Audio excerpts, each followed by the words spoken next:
Hi, I'm Richard Ashworth. I'm back again to talk to you about Hexagram 47, the hexagram that relates to the month of the water sheep.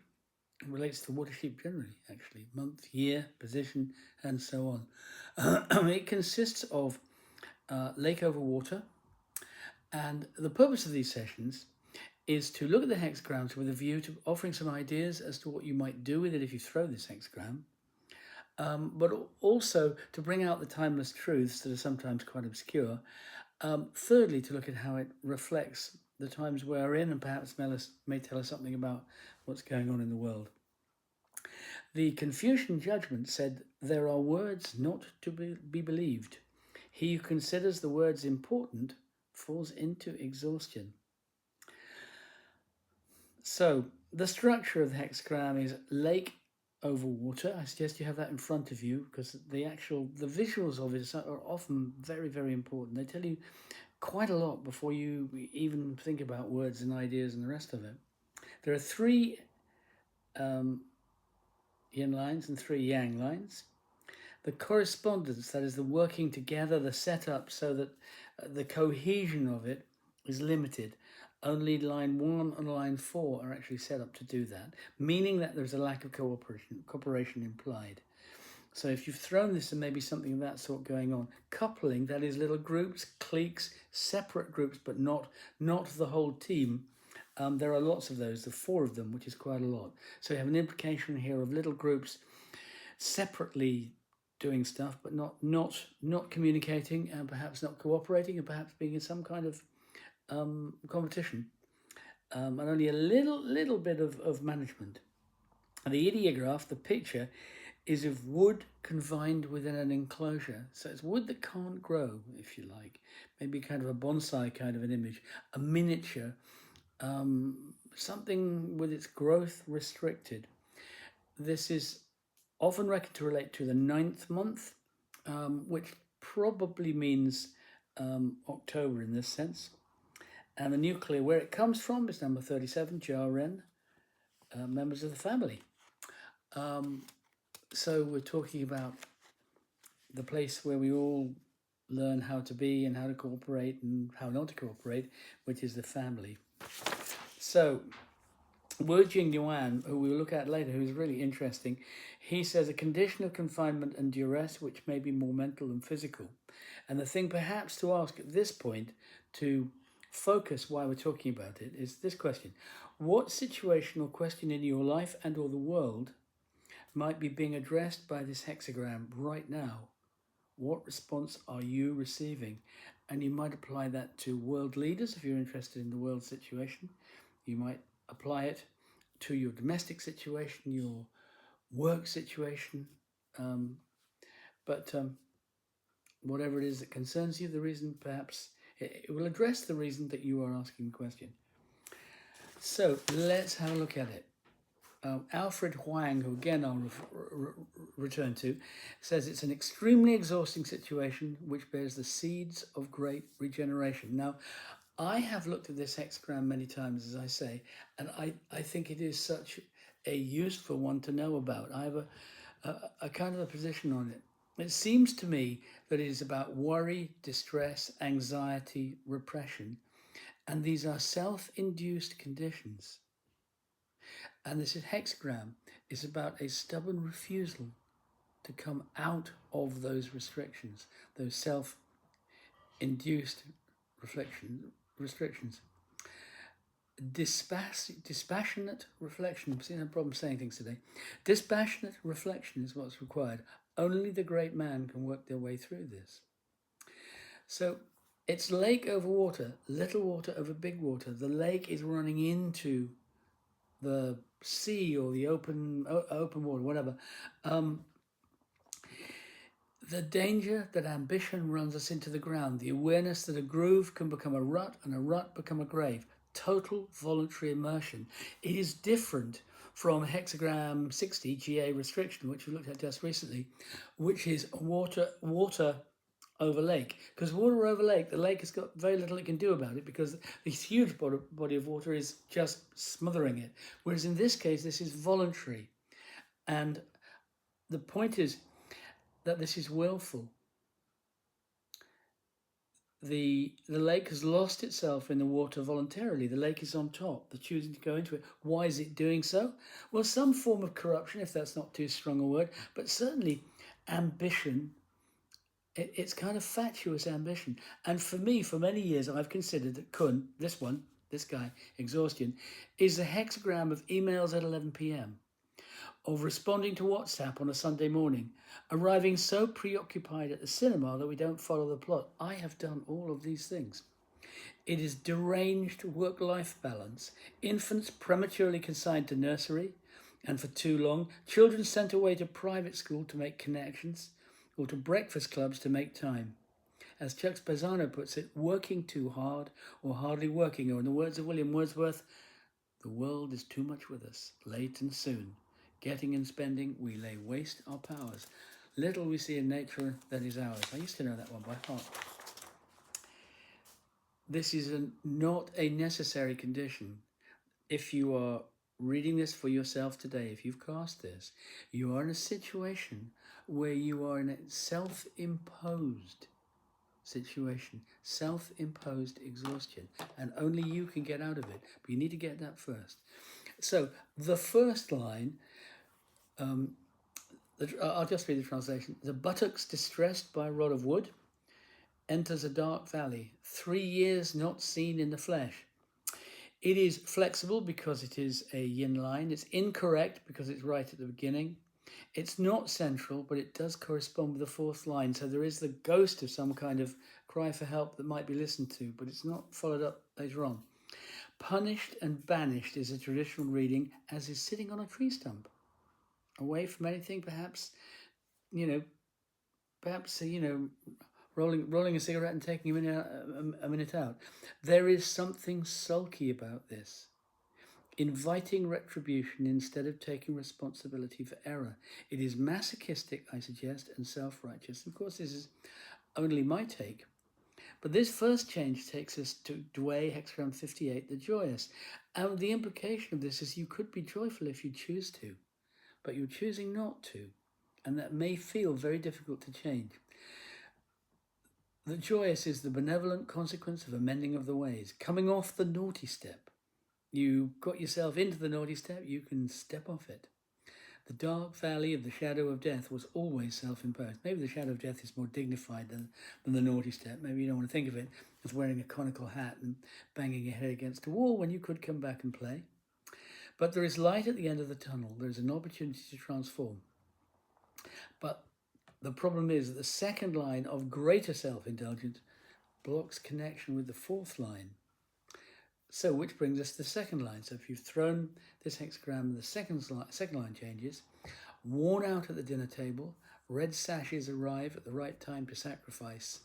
Appropriate to offer sacrifice, not the time to venture, but there is no blame. But this is, again, the refusal to step up. This is incorrect. It is firm, and it is central. So it's as incorrect as the previous line, but it's even less self-reflective, much more self-righteous. It is self-harm, shortage in a place of plenty. What Noel Gallagher said about Liam Gallagher, that he was a man with a fork in a world of soup. Refusal to step up makes for misery. Refusal to accept that change of circumstances follows change of mind. Distracted and damaged by self-indulgence. Addictive behaviour. Though Liam Gallagher seems to be having a pretty good time at the moment.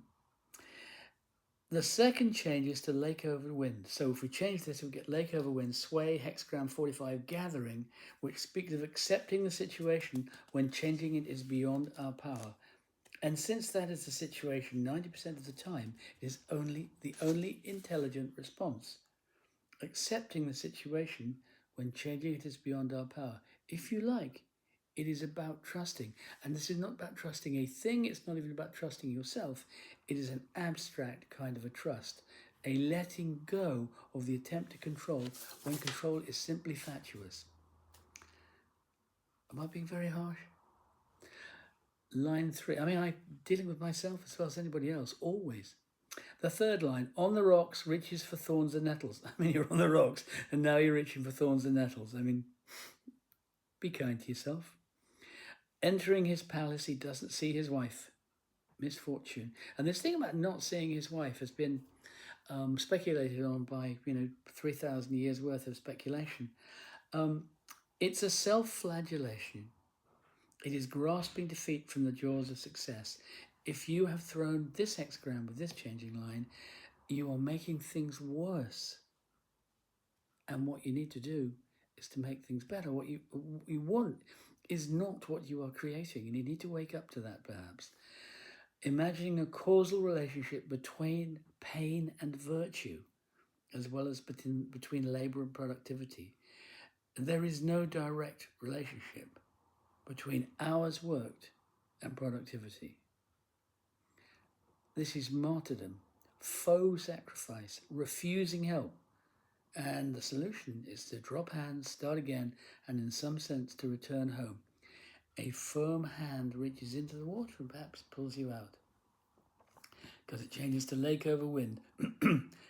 And sometimes the change tells you what might happen if you're not careful, if you don't pay attention. Sometimes the change is telling you what to do. Sometimes the change is telling you what's going on. In this case, it goes to number 28, the ridge pole, the preponderance of the great. It is suggesting that if you do not get this, you are heading for great stress. It will only get worse if you don't take responsibility. Do not start all over again. Just deep breath, start again. So, not necessarily easily done. It is simple, but not necessarily easy. But we are always in control of these things. Fourth line, coming slowly and gently, exhausted in the metal carriage, regret cannot end well. This is again incorrect, it's firm, and it's not central. I mean, this is just such self-abuse. Attention needs to come out. The work of the superior man, the Junza, as the bodhisattva, is the redemption of others. So perhaps the way to deal with this, if you're in great pain and great distress and totally bloody stuck, is to think about who else is hurting and literally send them love. And notice that your pain may well be their pain. And it may be that your pain is relieved by just giving to them, getting out of yourself, getting out from up yourself. And we've all been there, of course. So 9th to 4th, incorrect, firm, not central, attention needs to come out. It's a gilded cage, perhaps. One of the implications of this line is that you are run by money or run by the fear of losing money. This is the FOMO line, if you like. And the way through may not allow you to be attached to these things. You may have to let go of some stuff for your own well-being. It may be that your attachment to status or to income is what is damaging you, and you may need to let go of something in order to move forward. You can't eat metal, not steel and not gold. Get out of yourself. You're approaching a point where you may have got to a Rubicon, a move that is hard to take back. And hexagram 29 this changes to is the darkness. Water over water. This line is flexible and connected to the yang at the 5th, but it is perversely failing to make use of the connection. So the meaning may be that you are being offered help, but for reasons probably of pride, you're not making use of this. But this whole thing is self-imposed. It maybe hurts more because of that. 9 at the 5th, cutting off nose and feet, red sashes everywhere, and we will return to that because Alfred Huang translated as red kneecaps twice in lines 2 and line 5, if I remember. And at this point in time, kneecaps or kneecap are very much in the news in this water sheet month in 2025. And sometimes the Book of Changes is spookily specific, using very, very poignant words that sometimes I feel naive to notice. But promise you, his translation talks about kneecaps twice. So where are we? Central correct firm, exhausted by frustrated aspirations, lacking patience, trust, and respect for the Tao. The red sashes of repentance, tussles with authority, wasting talent and strength on pointless disputes. So you're distracting yourself. You're pulling yourself deeper and deeper into pain because you won't just take a deep breath and start again. And the sooner you do, the sooner the pain goes, and the sooner you're back on track. This is about failing to respect the Tao. And you always know what the Tao is saying, what the Tao is leading to. You always know that moment. But it may be that it is too painful to respect it. But you need to. The fifth change is to thunder over water, GA, hexagram 40, deliverance, approaching safety but not there yet. A little swimming is required as well as acceptance of help. And so much of this hexagram is about accepting help and looking after your own well-being, seeing where the discrepancy is between your well-being and your ambition, or your well-being and your idea of who you are. Hard stuff very often, but essential to examine if you are to get to a point of responsiveness, of freedom, of being happy, healthy, purposeful, and filled. Happy, healthy, purposeful, and fulfilled, which I think is very often I think it's what we're all aiming for, isn't it? So, line 6, right? An ambivalent line, exhausted by slings and arrows. The slings and arrows of outrageous fortune, perhaps. I mean, and that's quite a good analogy because Hamlet was such a loser. He insisted on, ending up the way he did. Uncertainty and pride, believing that regret follows letting go, meaning if you open up, it will hurt more. Meaning if you admit you made an error, that it will somehow unman you. This is not the case for the most part. I'm not sure it's the case ever, but it is sometimes very hard to see that. But this is saying that there is a belief that's got you into this jam, and we are at the top line, the last line of this, that believes that you will be lesser if you notice that you're banging your head against a brick wall. As my dad always used to say, the best part of banging your head against a brick wall is stopping. Genuine remorse makes for a fresh start. And very often this stuff is about guilt and shame. And here's the point. The reason guilt and shame are so hard to shed is because we approach them to move them on. We approach them to change them. We approach them essentially to deny them. We want to deal with shame by saying, I should not be ashamed, I did nothing bad, when we're no different. We approach guilt from the standpoint of proving that we're not guilty when it wouldn't have stuck in our craw unless we felt guilty. And guilty is a hard word because if we say we are guilty, sometimes we're saying we feel a particular way which has got nothing to do with our actions. And sometimes we're saying we actually did something. But the point is this, that we can easily deal with anger and fear and loss, grief, because we know they're inevitable parts of the human condition. We kind of feel, well, everyone else has got those. But shame, we try to pretend we didn't do it. There's a great movie called Dead Man Walking with Susan Sarandon, and what's his face, about this guy who has committed a murder, and this nun played by Susan Sarandon, who, the guy who was married to Madonna, can't remember his name. She wants to give him absolution, but she can't absolve someone who's not there. He's pretending to be innocent, and he's not innocent. He has to say, you know what, I did it, before he can move on. Now, I'm not suggesting you're guilty on that level. This is an extreme example, but the dynamic is the same. You have to arrive. You have to be who you are, be in the space you belong in order to move on. So, and as I said, we've all been there. I have for sure.